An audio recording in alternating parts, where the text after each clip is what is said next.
नमस्कार, मी सुवर्णा. बुलेटिन मध्ये स्वागत. वेगवान स्वरूपातल्या बातम्या आपल्याला बघायच्या आहेत या बुलेटिन मध्ये, पण सुरुवात आपण मोठ्या बातमीना म्हणजे ब्रेकिंग न्यूज न करतोय. मुंबई ते नागपूर समृद्धी महामार्गावर इगतपुरी ते ठाणे दरम्यान 8 किलोमीटर लांबीचा महाराष्ट्रातला सगळ्यात मोठा बोगदा तयार होणार आहे.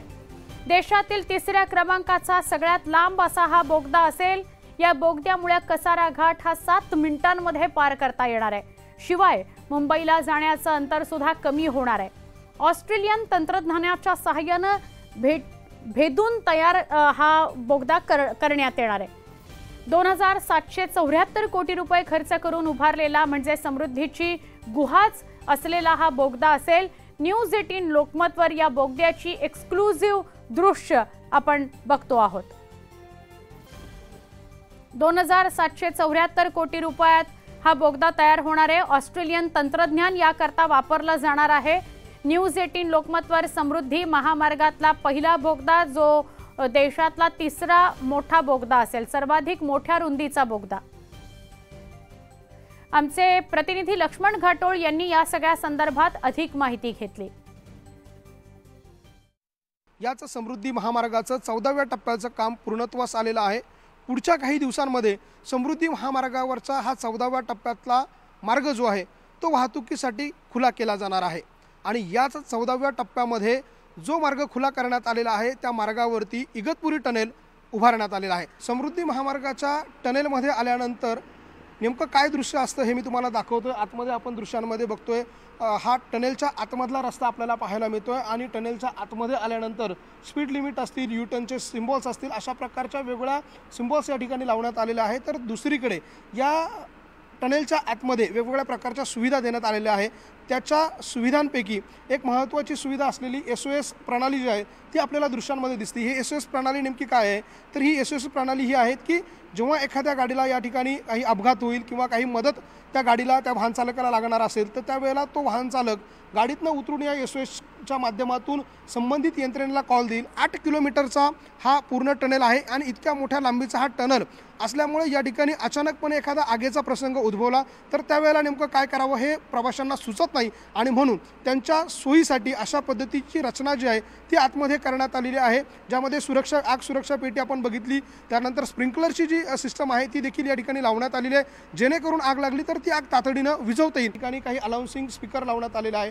हे स्पीकर यासाठी लावण्यात आलेले आहे की टनेलच्या आतमध्ये अनावश्यकपणे एखादं वाहन थांबलं तर त्या वाहनधारकाला सूचना देण्यासाठी या अनाउन्सिंग सिस्टीमचा वापर होईल. त्याचबरोबर त्याच्या मदतीसाठी देखील काही सूचना असेल तर त्या देखील देण्यासाठी या अनाउन्सिंग सिस्टीमचा या साऊंडचा उपयोग होणार आहे. अशा पद्धतीच्या वेगवेगळ्या सुविधा देण्यात आलेल्या आहे. आणखी काही सुविधा आहेत त्यापैकी एक म्हणजे ही एक्झिटची सुविधा या ठिकाणी देण्यात आलेली आहे. जर या आतमधल्या लेनमध्ये किंवा इकडनं नाशिकहून मुंबईला जाणाऱ्या लेनमध्ये आग लागली तर इमर्जन्सीसाठी या एक्झिटचा उपयोग होणार आहे दुसऱ्या लेनमध्ये जाण्यासाठी. आणि त्यासाठी अशा पद्धतीचा एक एक्झिट टनेल जो आहे तो या परिसरामध्ये तयार करण्यात आलेला आहे. हा एक्झिट टनेल आपण दृश्यांमध्ये बघतोय. एका लेनमधनं दुसऱ्या लेनमध्ये जाण्यासाठीचा या टनेलचा वापर होणार आहे. टनेलमध्ये एक आणखी महत्त्वाची सुविधा जी आहे ती देण्यात आलेली आहे ती म्हणजे इमर्जन्सी एक्झिट देखील या टनेलमध्ये देण्यात आलेला आहे. हा इमर्जन्सी एक्झिट नेमका कुठे आहे ते देखील आपण बघतो. ज्यावेळेला या टनेलच्या मध्यवर्तामध्ये येतो अर्थात मध्यभागी येतो त्यावेळेला अशा पद्धतीचा एक इमर्जन्सी एक्झिट देण्यात आलेला आहे. तो आपण दृश्यांमध्ये बघू शकतो. अर्थात या टनेलमधून थेट बाहेर पडू शकतो. अर्थात कसारा घाटाच्या दिशेनं ही गाडी जी आहे ती जाऊ शकते.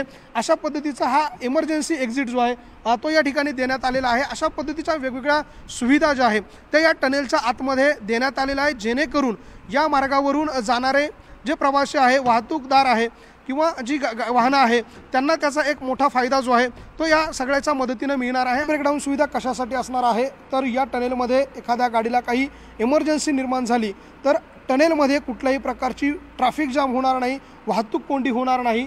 याच्यासाठी अशा पद्धतीच्या या व्हेकल ब्रेकडाऊन सुविधा देण्यात आलेल्या आहे.